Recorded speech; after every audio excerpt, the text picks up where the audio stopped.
Well, are you able to afford the business life that you're living? And if not, then you need to make some serious adjustments. You need to be more frugal, or you need to be more efficient, or you need to get more innovative. Those factors really keep your business on the cutting edge. Welcome to Honest Ecommerce, where we are dedicated to cutting through the BS and finding actionable advice for online store owners. I'm your host, Chase Clymer. And I'm your host, Annette Grant. And we believe running an online business does not have to be complicated or a guessing game. If you are struggling to scaling your sales, Electric Eye is here to help. To apply to work with us, visit electriceye.io/connect to learn more. And let's get on with the show.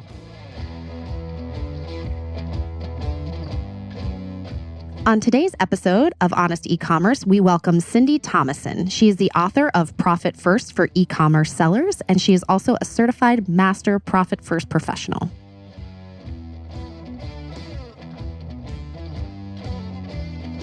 Hey, everybody, and welcome back to yet another episode of Honest Ecommerce. I am joined by Annette Grant, and today we welcome to the show Cyndi Thomason from Bookskeep.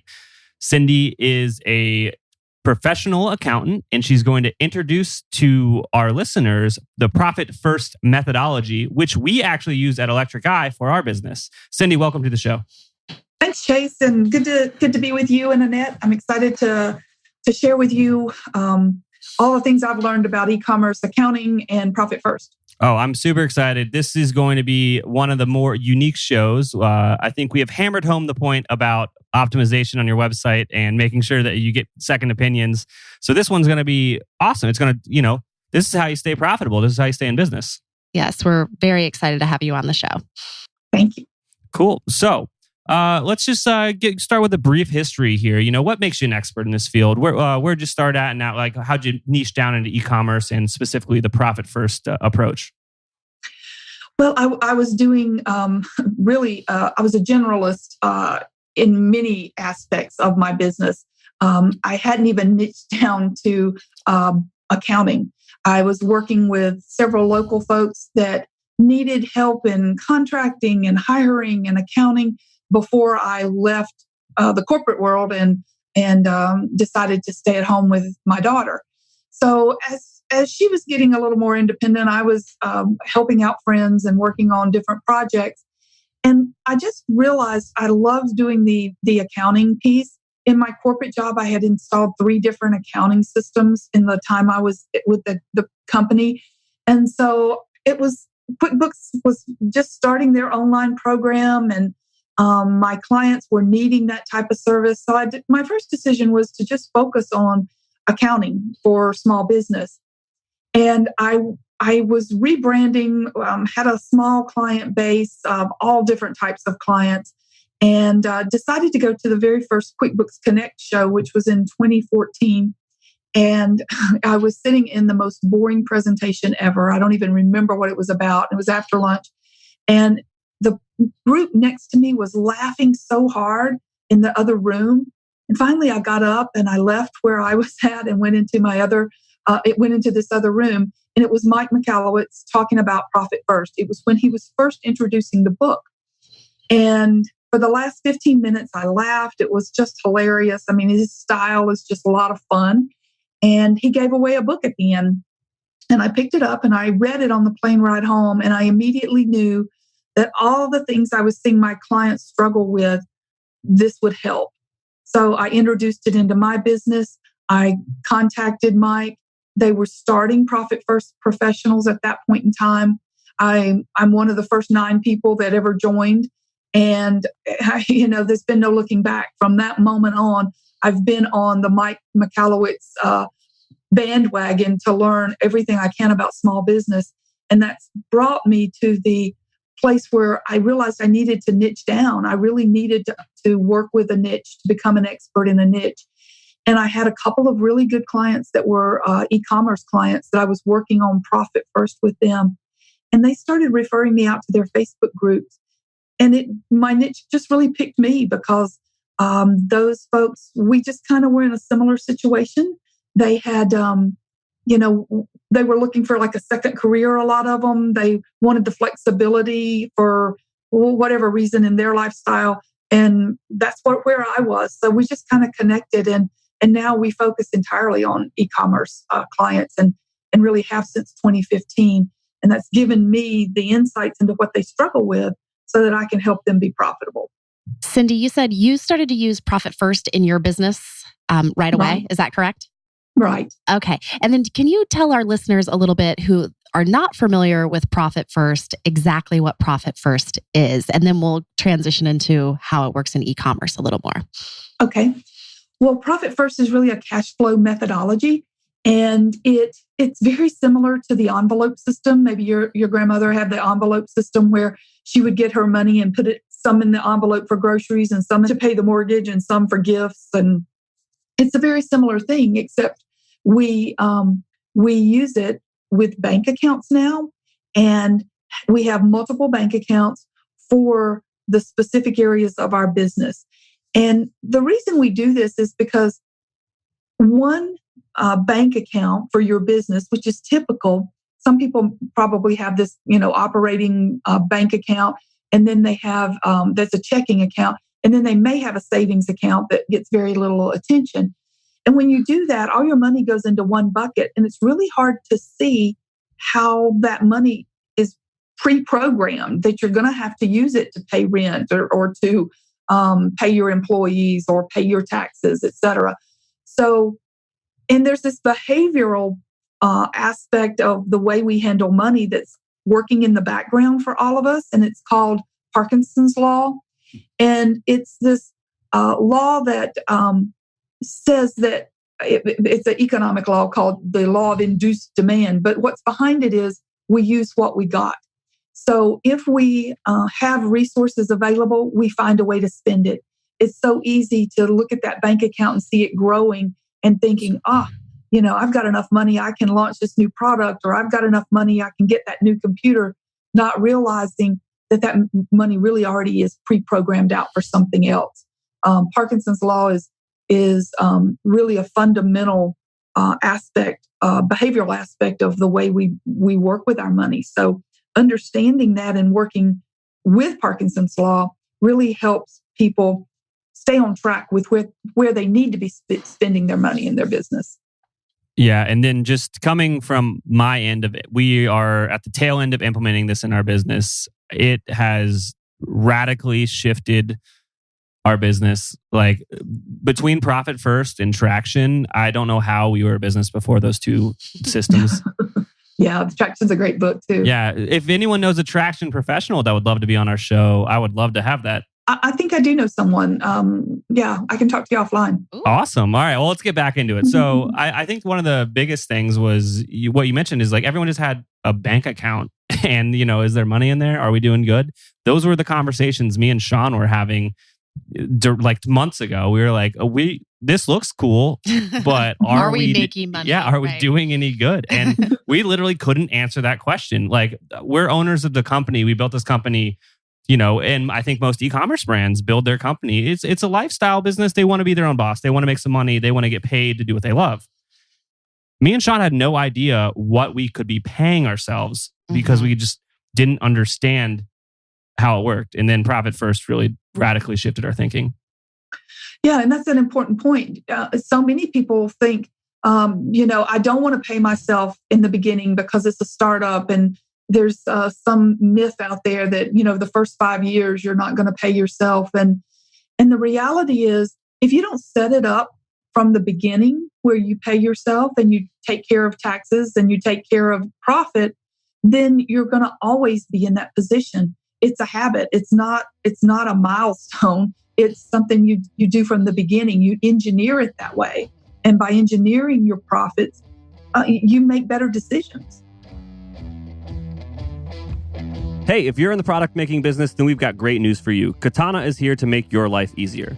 There's now a Shopify app built and designed for merchants that make their own products. Manage your sales, orders, raw materials, production schedule, inventory, and material purchasing all from one dashboard. The name of that app is Katana. Katana. Katana is designed for makers, crafters, and small manufacturers selling on Shopify. Until now, product makers selling on e-commerce have had to settle with messy spreadsheets or regular inventory management software. We know they both usually suck if you need to make your own products. Fortunately, Katana is built from ground up with the needs of a small manufacturer in mind.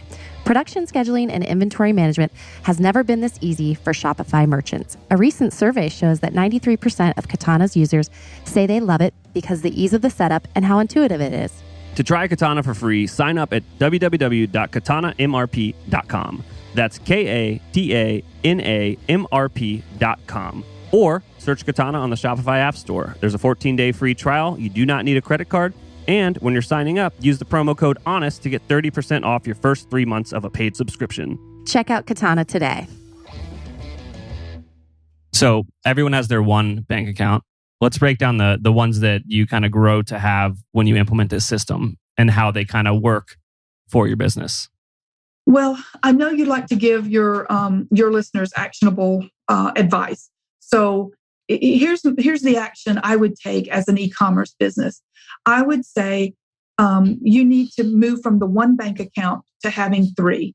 Now, that's not the full-blown, complete profit-first implementation, but this moves you in the right direction and it gets you started with the methodology and the processes of how it works. And those 3 bank accounts would be the existing one that you already have for operating expenses, and another one for inventory, and then a third one for profits. So those 3 accounts, if you will just start by having those 3 accounts, you will start to get in the swing of how it all works. And inventory businesses are challenging, and inventory has its own cash flow that's really different from operating cash flow. So just separating out inventory, and as you get payouts from your sites like Shopify or Amazon or whatever platforms you're selling on, as you get those payouts, you need to look at the money you got in that payout and think about how much of this needs to go back into my inventory account to replenish my stock. Because that's where people get into trouble. They get all of this money coming in from their sales. Reordering is way in the future, so they don't really think about it. And then down the line, they need to place another order. They need to put 30% down or whatever their arrangement is. They need some money to work with, but that money's already gone out the door for something else to grow the business. Inventory is it's sacred, it's the lifeblood of your business. So when you get that money in from being paid out, put it back in a separate bank account because you're going to need that to replenish. So that's the biggest thing. The other thing then is after you've done that, take 1% of whatever you've got left and put it in your profits account. And that makes you at that point, you're profitable because every check that comes into your company, you're putting it into a profit account to start growing. And just those actions will do a couple of things. One, it's going to create your operating expenses down at a level that really should govern how you manage your business. Because you've taken out that inventory money that kind of confuses everything. You're left with what money you have to really operate your business. And take a look at that and understand, are you able to afford the business life that you're living? And if not, then you need to make some serious adjustments. You need to be more frugal, or you need to be more efficient, or you need to get more innovative. Those factors really keep your business on the cutting edge. And if you're living off of borrowed money, whether it's inventory to be paid later or you take out a loan, it really does mask the fact that you're not operating at your optimum level. So that's the place where I suggest people start, is just with those 2 additional bank accounts, a checking account for inventory and a savings account for profits, in addition to the checking account you've already got. Yeah, and just because we just did this, I kind of have a note on getting those bank accounts. If you're with a major bank, they're probably not going to play ball, and you're going to need to talk to a smaller either credit union or community bank in your area. If anyone's local to Columbus, Ohio, you can email me and I'll give you where we went, but I'm not going to say it here. But yeah, that's the route you need to go, because when we were dealing with a major bank, they wanted to charge us about $10 or $15 a month per account, or have a minimum balance in there, which was essentially paying thousands of dollars to not get charged $10 a month, which sucks for them. We moved a lot of business away from that bank. Yeah. And I've got a list of Profit First friendly banks. If you'd like, I can send it to you, Chase, and you can include it in the show notes, and then people can see what we found across the country to be Profit First friendly. Absolutely. That would be awesome. And Cyndi, how does debt work into the Profit First methodology? When you're taking on a new client and they have debt, let's say from purchasing inventory, how do you deal with that? How do you help? Do you help them get out of that? Do you think debt is neutral? What's the Profit First take on that, on debt? Profit First typically is pretty adversarial towards debt. I think debt has a place, but only if the business is optimal, running at an optimal level. What I see a lot of times is people are using debt when they haven't figured out their gross profit margins and they don't understand how their business is performing from a profitability standpoint. And so they bring debt in to prop up the business as opposed to having the business working well and then bringing debt in to be a cheaper source of capital than your own. So from the Profit First perspective, what we try to do is help people realize that they can self-fund if they are operating at an optimal level. They can use their own funds to self-fund their growth at their business. And I've got a couple of clients that just refuse that perspective and want to use debt. They think using someone else's money is a better approach for them. And I've got clients that are using the Profit First methodology. And I can tell you that whichever methodology you choose, it's going to perpetuate itself. I've never seen anybody that really was able to say, okay, I'm going to get out of this debt situation. Now, we work with our clients that are interested in getting out of debt to do that, and you can get out of it. But if you're bought into that mindset, that's where you're going to stay, is my point. The way it works in Profit First is you, as you fund your accounts, we try to pay down the debt as quickly as possible. And one of the ways we do that is if there is debt in the business, when you take your profit distribution on a quarterly basis, you use those funds to help reduce your debt in a more accelerated way. And you also start relying on your own funds in your business, so you're not continuing to build the debt. And between the two, getting out of the habit of borrowing and having a payoff plan for the debt that's already in the business, over time, we can wean people off of having to use borrowed money to operate. Support for our podcast comes from our friends at Simpler, a new way to staff 24/7 sales and customer service on your e-commerce store. It works with your existing email and chat platforms, so setup is quick and easy. Simpler's network of on-demand, U.S.-based Simpler specialists are standing by to answer your customers' most common questions. Set it up for free today and then turn it on or off depending on your customer volume. You only pay $2.25 for every resolution. No hidden fees, contracts, or minimums. Close more sales with Simpler by staffing your email and live chat around the clock with Simpler specialists. Start your free 7-day trial at simpler.ai/honest. That's simpler.ai/honest. I have another question specifically about Shopify and Amazon and how in accounting, how do you deal with those beasts separately? Because I think that they're two different animals. So what's your approach there? I don't really sell on Amazon. I'm getting ready to get into that world. So what's some advice that you could have for people that are currently already selling on their own sites, but are getting ready to expand into Amazon or are already on Amazon? What are some tips that you can give those store owners? Well, going into Amazon from a platform that pays out on a more frequent basis is a is a big adjustment because your cash flow is tied up at Amazon for 2 weeks. Typically, the payout time is bi-weekly. So realizing that you're not going to have access is a big adjustment. It's not insurmountable. I mean, most of my clients, that's the way that they're operating currently. But if you're coming into Amazon after being used to a payout system that's more frequent, you kind of have to get used to that.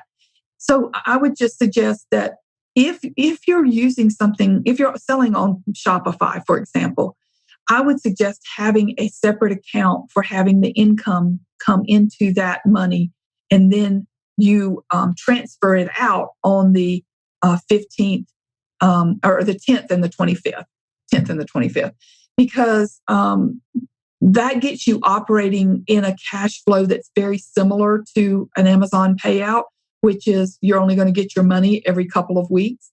Now, Amazon's timing is different than that. But if you get yourself working in a rhythm, which is one of the tenets of Profit First, of touching your money, funding cash flow on a routine basis, if you get yourself in that habit first, then having a system like Amazon where you're only getting your money every couple of weeks is easier to adjust to, because you're already in the habit of working, paying your bills, receiving that income and paying your bills. That kind of flow happens on an every 2-week basis.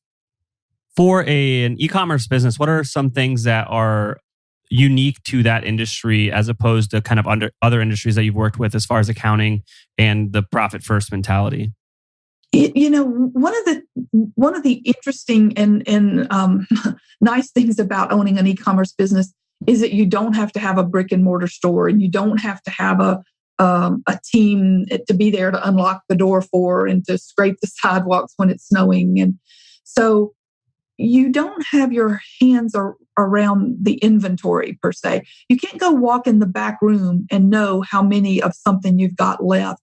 So it's really a data business, and you have to be really good at looking at those reports off of your selling platforms and understanding what it's telling you. And so the data analysis piece of an e-commerce business, I think, is critical. Whereas, it's important in any brick and mortar store, but you just lose that tangibleness of the products being where you can see them and see them walking out the door. And so I think the data analysis is it's a double-edged sword. It's a benefit, but it also can be a challenge for people. Absolutely. So, just not really pivoting, but, before we kind of go here, is there anything else that you think that would really help impact our listeners, and anything that you'd want to share with them? I really think getting that inventory bank account set up along with a profit account, that's the biggest thing you can do. Understanding that your inventory cash flow is a different cycle than your operating expense cash flow, and getting a handle on those two things. I think that's the biggest opportunity for e-commerce sellers, is to get their hands around what they're spending and the timing of their spending around inventory. I couldn't agree more with that. I have some inventory issues myself, but we'll talk about those offline, Cyndi. But the number one thing people can do today is download Cyndi's book. I binged on it. I'm going to admit it was a game changer. So Cyndi, let's tell everyone where they can find your book and start learning immediately after the podcast. Well, as they say, it's available everywhere books are sold. So it is available on Amazon, which is probably the easiest place for a lot of folks, but it's available on all the platforms like Apple, Barnes & Noble's Nook, that kind of thing, available at libraries. So, anywhere you would go to buy a book, I hope you can find it there. It is also available on audiobooks. So if you like listening to your books, it's available for you to get there. And there's a lot of resources in the book, and those are all available online at our website. Once you listen to the book, we give out the website where you can go to get all of the tools that we recommend you use. I did take a peek at all those tools, by the way. So for our listeners, Cyndi's book is Profit First for e-commerce sellers. And then her website is bookskeep.com. Like she said, it has those ancillary items that she speaks about in the book to help to walk you through so you can start looking at your profits immediately. Cyndi, it's been awesome. I was so excited to have you on the show. I have to admit, Chase knows I've been geeking out, excited to talk to you. So yeah, Annette was like, I want to talk to Cyndi. And I was like, all right, I'll make it happen. Yeah, it was very exciting. So we are so thankful to have you on the show. And more importantly, we are excited for our listeners. Please read Cyndi's book, read Mike's book, implement this immediately. It really can not only change your business, but change your life. So I don't say that lightly. I think our listeners should do this immediately. So thank you for being on the show, Cyndi. Yeah, well, thank you for having me on today. I have to admit that one of the things I really enjoy most is logging into my email every morning, because in the book, I ask people to write me and tell me what they're going to do with that first profit check. And it's just really great to hear that people are making a commitment to getting on top of their finances and to be profitable. And reading those stories in their emails is just a highlight every day. So I really appreciate you guys for helping me get the word out to folks. Awesome. Well, thank you so much and have a wonderful day, Cyndi. Okay, thanks. You guys too. We can't thank our guests enough for coming on the show and sharing the truth. Links and more will be available in the show notes. If you found any actionable advice in this podcast that you'd like to apply to your business, please reach out at electriceye.io/connect. Please make sure to subscribe on Apple Podcasts, Spotify, or your podcast app of choice.